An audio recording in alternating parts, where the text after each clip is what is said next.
Hi friends, good evening. Welcome to LTX classes. మనము daily టీఎస్పీఎస్సికి సంబంధించి ఒక రివిజన్ మోడ్లో కరెంట్ అఫైర్స్ అన్నింటినీ డిస్కస్ చేసుకుంటున్నాం కదా. సో నిన్న మనం ఒక 4 ఇంపార్టెంట్ టాపిక్స్ని డిస్కస్ చేసుకోవడం జరిగింది. అండ్ ఈరోజు కూడా కొన్ని ఇంపార్టెంట్ కరెంట్ అఫైర్స్ టాపిక్స్ని డిస్కస్ చేసుకోబోతున్నాము. అండ్ ఇవి కూడా సెప్టెంబర్ మంత్కి సంబంధించిన కరెంట్ అఫైర్సే, ఓకేనా. సో ఈరోజు సెషన్ స్టార్ట్ చేసే ముందు important announcement from LTX classes. ఏంటది అంటే టీఎస్పీఎస్సీ ఇన్ఫినిటీకి సంబంధించి కొత్త బ్యాచెస్ని స్టార్ట్ చేస్తున్నారు, ఓకేనా. Telangana public service commission exams group 1 and group 2కి సంబంధించిన బ్యాచెస్ అనమాట ఇవి. సో గ్రూప్ 1 ఆన్లైన్ బ్యాచ్ వచ్చేసి 35,000 ఫీజు, ఓకేనా. గ్రూప్ 2 ఆన్లైన్ అయితే 12,000 రూపీస్ మాత్రమే, ఓకే.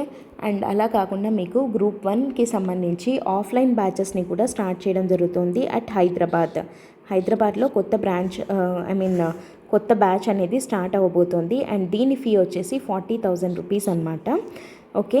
అండ్ ఈ కొత్త బ్యాచెస్ అనేవి అక్టోబర్ నుండి స్టార్ట్ అవుతున్నాయి, ఓకేనా. సో ఇప్పుడు మీకు చెప్పిన ఫీజు ఏదైతే ఉందో అది 30th సెప్టెంబర్ వరకు మాత్రమే వ్యాలిడ్. ఆ తర్వాత హైక్ అయ్యేదానికి స్కోప్ ఉంది, ఓకే. అండ్ ఈ కోర్సెస్ అన్నీ కూడా మీకు లైఫ్ టైం వ్యాలిడిటీ తోటి ఇవ్వడం జరుగుతుంది, ఓకేనా. అండ్ అలా కాకుండా మీకు ఓన్లీ టీఎస్పీఎస్సికి సంబంధించి టోటల్ సిలబస్ అవసరం లేదు, ఓన్లీ తెలంగాణ ప్యాక్ మాత్రమే ఇనఫ్ అని అనుకున్నట్టయితే you can go for TS pack. And దాని ఫీ వచ్చేసి 5,000 రూపీస్, ఓకేనా. సో మీకు దీనికి సంబంధించి ఇంకేదైనా డౌట్స్ ఉన్నా కూడా you can contact this number. Pratyusha madam మీకు ఏ డౌట్స్ ఉన్నా కూడా క్లారిఫై చేసి మిమ్మల్ని ఫర్దర్గా గైడ్ చేస్తారు, ఓకేనా. So let us start the session today. ఈరోజు మనము ఒక 4 ఇంపార్టెంట్ ఆర్టికల్స్ని డిస్కస్ చేసుకోబోతున్నాము, ఓకేనా. అవి ఏవేవి అంటే నిక్షయ్ 2.0, భూపెన్ హజారికా గురించి, and operation London bridge, chillies new constitution, okay. So ఇప్పుడు మనము 1 by 1 ఒక్కొక్క ఆర్టికల్ని డీటెయిల్గా డిస్కస్ చేద్దాం. ఫస్ట్ వన్ ఏంటి, నిక్షయ్ 2.0, ఓకేనా. సో ఈ నిక్షయ్ 2.0 ఇది రీసెంట్గా న్యూస్లో ఉంది. దేని గురించి అని చెప్పి అడుగుతారు. మనం లాస్ట్ వీడియోలో శూన్య క్యాంపెయిన్ అని ఒకటి చెప్పుకున్నాం కదా. It is seen recently in news and what is the main objective అని చెప్పి. In the same way Nikshay 2.0కి కూడా అలాగే అడిగేదానికి ఛాన్స్ ఉంది, ఓకేనా. సో ఈ నిక్షయ్ 2.0 అనేది ఏంటి అని అంటే ఇక్కడ యాక్చువల్గా మనం జాగ్రత్తగా గమనిస్తే నిక్షయ్ అంటే ఇక్కడ క్షయ్ అనేది హైలైట్ అవుతుంది, ఓకేనా. క్షయ్ అంటే క్షయ వ్యాధి అంటాం కదా. క్షయ వ్యాధి ఈజ్ నథింగ్ బట్ టీబీ అంటే ట్యూబర్కులోసిస్ని కంట్రోల్ చేయడానికి ఈ నిక్షయ్ 2.0 అనే పోర్టల్ని స్టార్ట్ చేయడం జరిగింది. యాక్చువల్గా it is a portal. Nikshay 2.0 అనేది ఒక పోర్టల్ అనమాట. సో ఫర్ వాట్ అంటే టు కంట్రోల్ టీబీ స్ప్రెడ్ని కంట్రోల్ చేయడం కోసం అని చెప్పి మన ప్రెసిడెంట్ అయిన ద్రౌపది ముర్ము గారు దీన్ని లాంచ్ చేయడం జరిగింది, ఓకేనా. President Droupadi Murmu she launched this. దేన్ని లాంచ్ చేశారు అని అంటే పిఎం టీబీ ముక్త్ భారత్ అభియాన్ అంటే టీబీ లేని భారత్ అని. అభియాన్ అంటే స్కీమ్ కదా. టీబీ ముక్త్ భారత్ అంటే టీబీనే లేని ఇండియాని అచీవ్ చేయాలి అన్న దాంతో ఈ స్కీమ్ని స్టార్ట్ చేయడం జరిగింది. PM TB Mukt Bharat Abhiyan. So దీంట్లో భాగంగానే యాజ్ పార్ట్ ఆఫ్ దిస్ ఈ నిక్షయ్ 2.0 అనే పోర్టల్ని స్టార్ట్ చేయడం జరిగింది, ఓకేనా. సో దీని మెయిన్ ఆబ్జెక్టివ్ ఏంటి అని అంటే టు ఎండ్ టీబీ బై 2025. క్షయ వ్యాధి అని అంటున్నాం కదా. సో దీన్ని 2025కి ఎండ్ చేయాలి అన్నది మెయిన్ గోల్ అనమాట.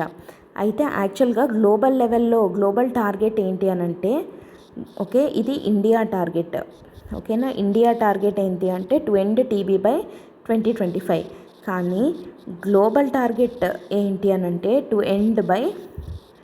ఎండ్ టీబీ బై 2030కి ఎండ్ చేయాలి అని చెప్పి. గ్లోబల్ లెవెల్లో అంటే మొత్తం ఉన్న అన్ని కంట్రీస్లో టీబీ అనేది 2030కి ఎండ్ చేయాలి అని పెట్టుకుంటే టార్గెట్, ఇండియా ఏమో ఇంకా 5 years అహెడ్ అంటే ఇంకా 5 years ముందుగానే టీబీని ఎండ్ చేసేయాలి అన్న ఉద్దేశంతో ఈ పిఎం టీబీ ముక్త్ భారత్ అభియాన్ అనే స్కీమ్ని లాంచ్ చేయడం జరిగింది. అండ్ దాంట్లో భాగంగా నిక్షయ్ 2.0 అనే పోర్టల్ని ఇనాగ్రేట్ చేయడం జరిగింది, ఓకేనా. ఎవరంటే ద్రౌపది ముర్ము గారు స్కీమ్ని లాంచ్ చేశారు. అండ్ ఈ పోర్టల్ని లాంచ్ చేసిండేది ఎవరు అని అంటే మన్సుఖ్ మాండవ్య గారు. ఓకేనా. సో యాక్చువల్గా దీనికి సంబంధించి ఒక ఫ్యాక్ట్ చూద్దాం. టోటల్గా ఇండియాలో 13,51,611 టీబీ పేషెంట్స్ ఉన్నారు. ఓకేనా. టీబీ పేషెంట్స్ ఇండియాలో ఎంత ఉన్నారు అంటే 13,51,611. సింపుల్గా చెప్పాలంటే 13.5 lakh మంది టీబీ పేషెంట్స్ అనేవాళ్ళు ఇండియాలో ఉన్నారనమాట. ఓకేనా. అయితే ఈ నిక్షయ్ 2.0 వర్క్స్ ఫర్ వాట్ అంటే మనకి సిఎస్ఆర్ అంటాం కదా. సిఎస్ఆర్ అంటే కార్పొరేట్ సోషల్ రెస్పాన్సిబిలిటీ.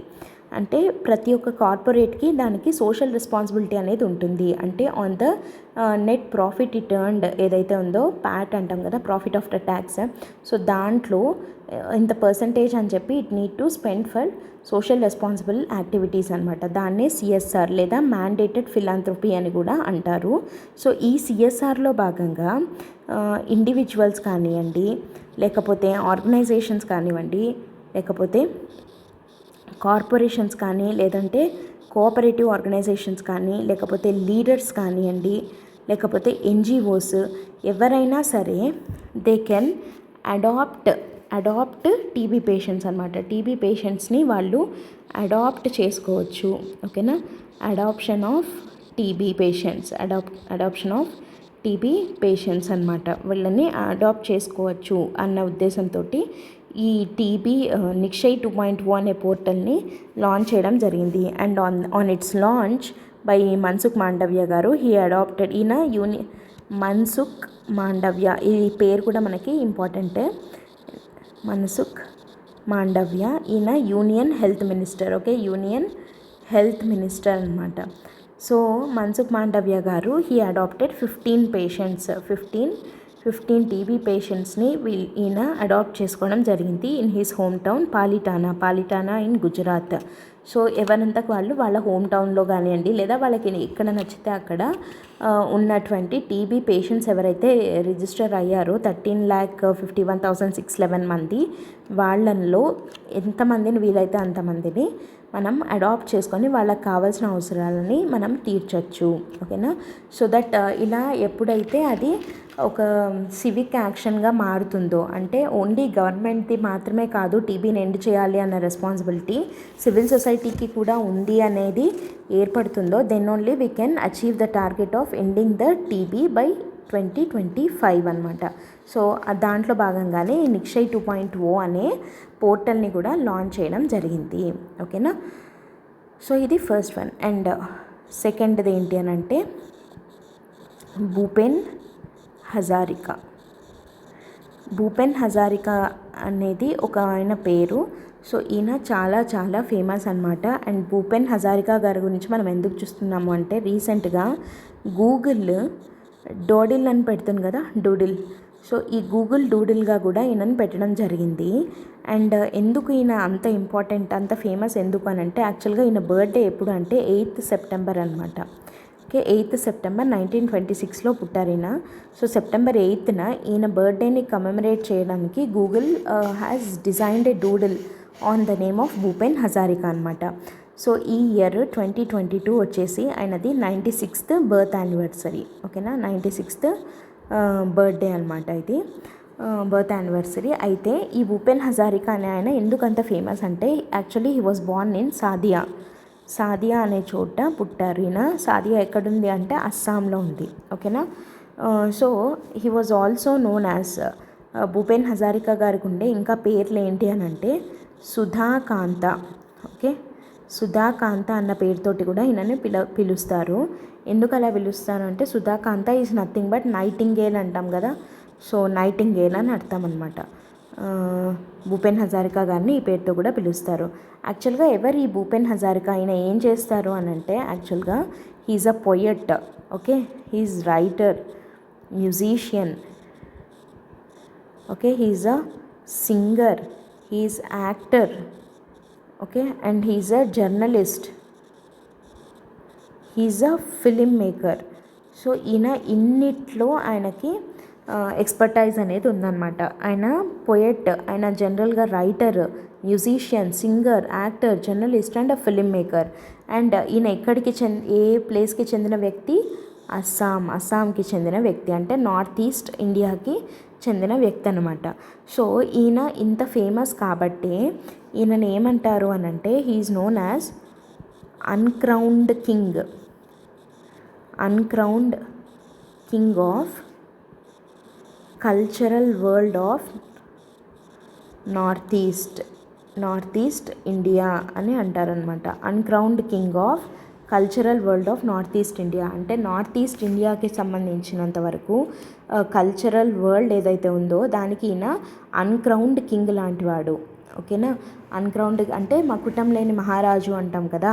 సో అలాంటి వ్యక్తి ఎవరు అని అంటే భూపేన్ హజారికా. ఓకేనా, అండ్ ఈయన మనకి సంగీత నాటక అకాడమీ అవార్డ్స్ ఇట్లాంటివి ఇస్తూ ఉంటారు. సో అలాంటి సంగీత నాటక అకాడమీకే ఈయన ప్రెసిడెంట్గా కూడా చేశారనమాట for the period of 5 years. 5 ఏళ్ల పాటు ఈయన సంగీత నాటక అకాడమీకి ప్రెసిడెంట్గా కూడా చేయడం జరిగింది. And he was awarded with Padma Bhushan. ఈయనకి పద్మభూషణ్ కూడా వచ్చింది in the year 2011. And posthumously అంటే ఈయన చనిపోయిన తర్వాత, పోస్ట్మస్లీ అంటే ఏంటి, ఈయన చనిపోయిన తర్వాత posthumously he was awarded with Bharat Ratna కూడా ఇవ్వడం జరిగింది. కాబట్టి ఈయన చాలా చాలా చాలా ఇంపార్టెంట్ అనమాట. Posthumously he was awarded Bharat Ratna in 2019. ఆయన చనిపోయాక ఆయనకి భారతరత్నాన్ని అవార్డ్ చేయడం జరిగింది. ఓకేనా, సో ఇది భూపేన్ హజారికా గారి గురించి. అయితే ఇక్కడ మనకి ఇంకొక ఇంపార్టెంట్ పాయింట్ మనం ఏం చూడొచ్చు అని అంటే 2017లో మోడీ గారు ఒక బ్రిడ్జ్ని ఇనాగరేట్ చేశారనమాట. దాని పేరు డోలా సాదియా బ్రిడ్జ్. ఓకే, డోలా సాదియా బ్రిడ్జ్. ఈ డోలా సాదియా బ్రిడ్జ్ని మోడీ గారు ఇనాగరేట్ చేశారు. అండ్ ఈ బ్రిడ్జ్ ఏ రివర్ మీద ఉంది అని అంటే బ్రహ్మపుత్ర రివర్ మీద ఉంది. ఓకే, బ్రహ్మపుత్ర రివర్ మీద ఉందన్నమాట, ఆన్ బ్రహ్మపుత్ర రివర్.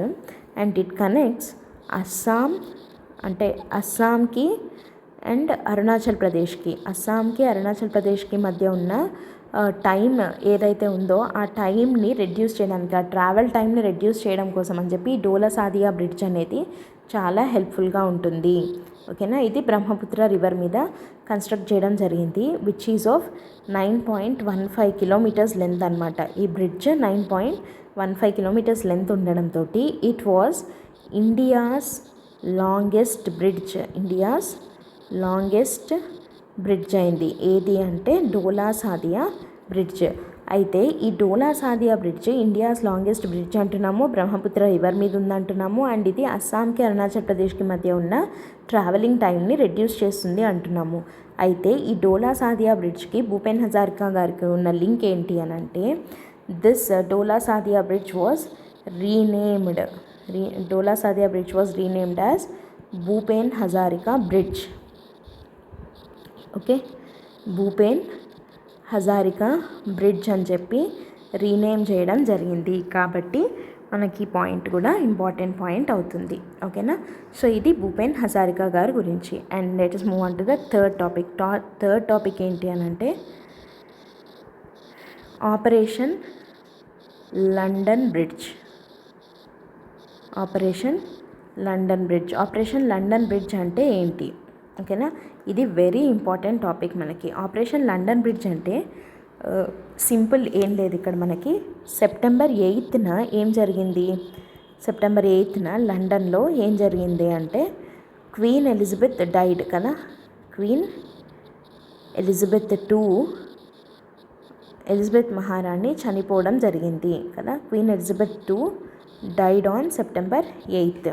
అయితే నెక్స్ట్ కింగ్ ఎవరు అవ్వబోతున్నారు? చార్లెస్ అవ్వబోతున్నాడు కదా కింగ్గా. సో నెక్స్ట్ కింగ్ ఎవరంటే చార్లెస్ అంటున్నాం. అయితే అసలు ఈ ఆపరేషన్ లండన్ బ్రిడ్జ్ అంటే ఏంటి అని అంటే it's a protocol of events in UK following the death of head of the state. ఓకేనా, ఇది just protocol of events in UK following death of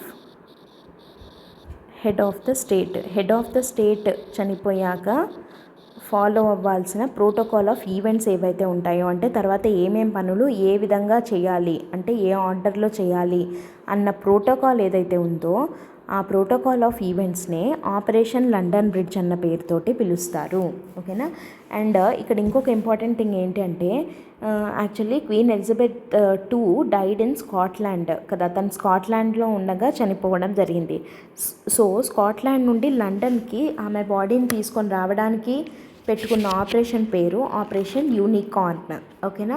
so ఇది ఎగ్జామ్ పాయింట్ ఆఫ్ వ్యూలో మనకు అంత ఇంపార్టెంట్ కాదు, బట్ ఆపరేషన్ లండన్ బ్రిడ్జ్ అనేది అడగచ్చు, ఎందుకంటే రీసెంట్గా న్యూస్లో అయ్యింది కాబట్టి. ఓకేనా. అండ్ ఇప్పుడు ఎలాగో యూకే గురించి మనం చూస్తున్నాం కాబట్టి యూకేలో రీసెంట్గా ఏం జరిగింది, కొత్తగా పిఎం కూడా అపాయింట్ అవ్వడం జరిగింది. So new PM of Britain ఎవరు అంటే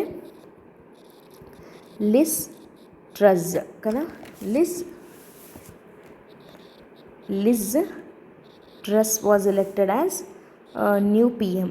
సో ఈమె ఎవరి మీద పోటీపడి గెలిచారు, ఈమె రిషి సునక్ అనే ఆయన ఇండియన్ ఆరిజిన్ ఉన్న వ్యక్తి.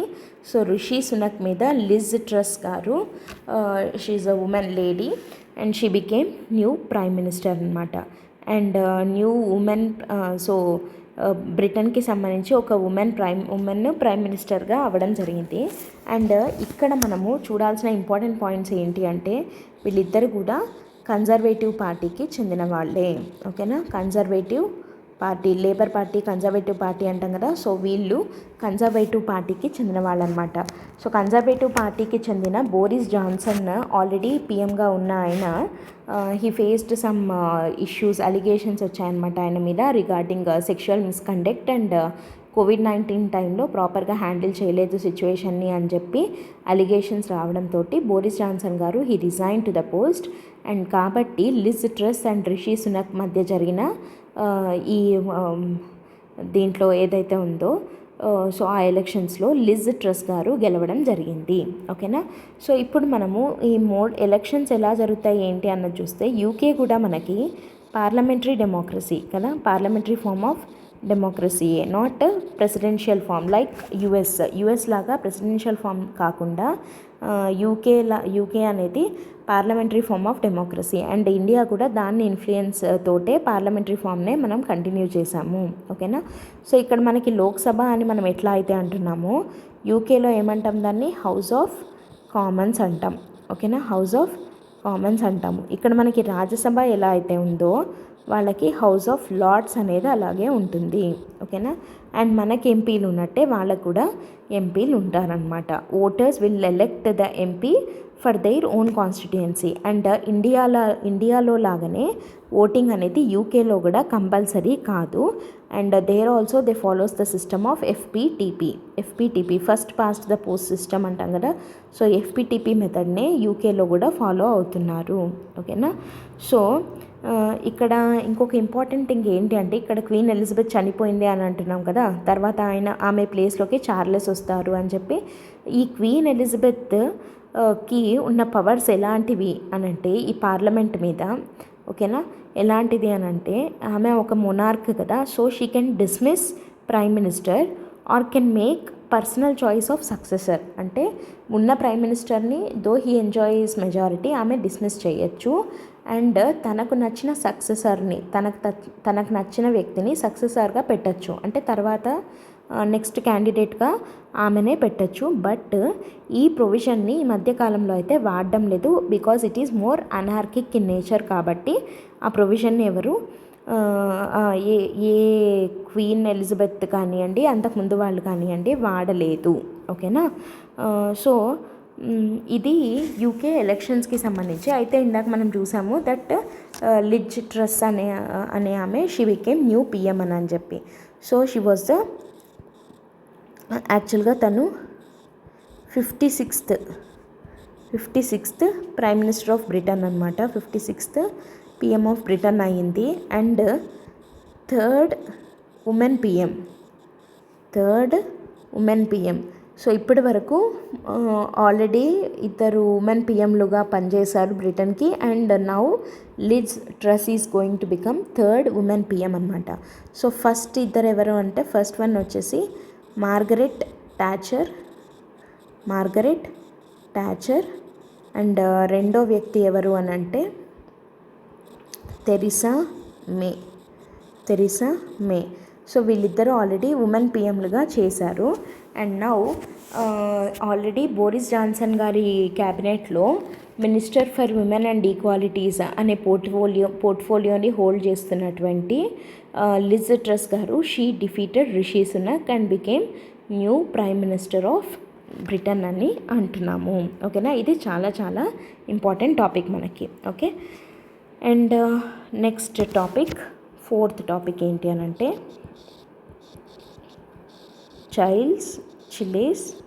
చిలీ అని అంటాం దీన్ని, చిలీస్ న్యూ కాన్స్టిట్యూషన్ అంటే ఇది చాలా ఇంపార్టెంట్ టాపిక్ మనకి. ఎందుకంటే రీసెంట్గా జరిగినటువంటి కొన్ని ఎగ్జామ్స్లో, అంటే not Telangana related but AP related జరిగిన కొన్ని ఎగ్జామ్స్ ఏవైతే ఉన్నాయో దాంట్లో ఈ క్వశ్చన్ కూడా అడగడం జరిగింది. Which south American country recently framed its own constitution అని చెప్పి అడగడం జరిగింది.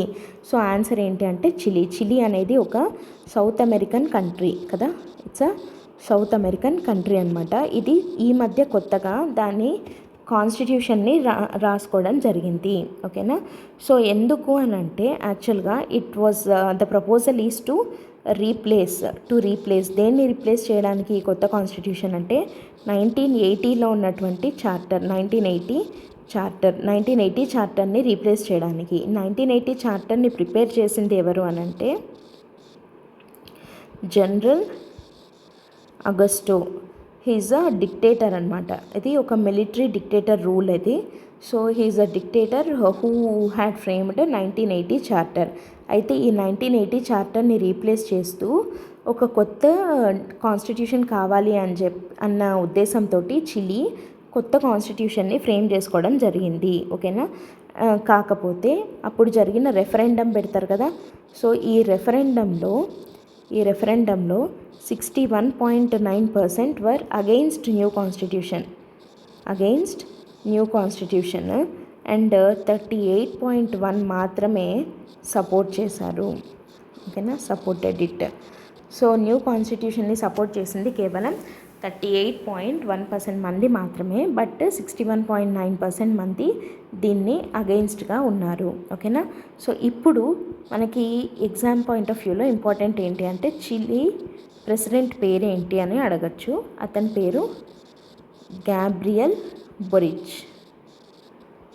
Okay, Gabriel Boric, he was the new Chile president అనమాట. ఓకేనా, అండ్ ఇక్కడ ఇంకొక ఇంట్రెస్టింగ్ ఫ్యాక్ట్ ఏంటి అని అంటే మనకి చిలీ న్యూ కాన్స్టిట్యూషన్కి సంబంధించి ఇంపార్టెంట్ ఫ్యాక్ట్ ఏం చూడాలి మనము అని అంటే జనరల్గా మనకి కాన్స్టిట్యూషన్లో ఇండియన్ కాన్స్టిట్యూషన్ విషయానికి వస్తే సిటిజన్స్కి రైట్స్ ఇస్తుంది కదా. సో సిటిజన్స్కి రైట్స్ మాత్రమే కాకుండా ఒక సపరేట్ చాప్టరే ఫ్రేమ్ చేసింది Chile constitution. It is about nature's rights. ఓకేనా,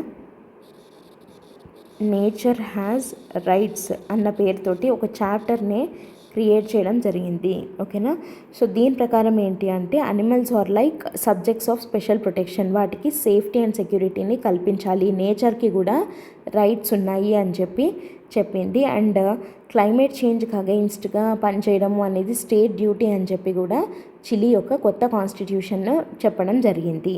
ఓకేనా, సో కానీ though it is good for all these things, కానీ రెఫరెండంలో 61.9% మంది దాన్ని అపోజ్ చేశారు అండ్ 38.1% మంది మాత్రమే దాన్ని సపోర్ట్ చేయడం జరిగింది. ఓకేనా, సో ఇది చిలీ న్యూ కాన్స్టిట్యూషన్. మనకి క్వశ్చన్ ఎలా అడుగుతారు, which south American country has recently framed its own constitution అని అడిగారు. అండ్ ఇప్పుడు విచ్ రీసెంట్లీ రిజెక్టెడ్ అని అడగచ్చు. రెండింటికి ఆన్సర్ చిలీనే అవుతుంది. ఓకేనా, సో ఇవన్నమాట 4 ఇంపార్టెంట్ ఆర్టికల్స్ ఈరోజు మనము డిస్కస్ చేసినవి. ఏవేవి, నిక్షయ్ 2.0 భూపెన్ హజారికా గారి గురించి and operation London bridge, chillies new constitution.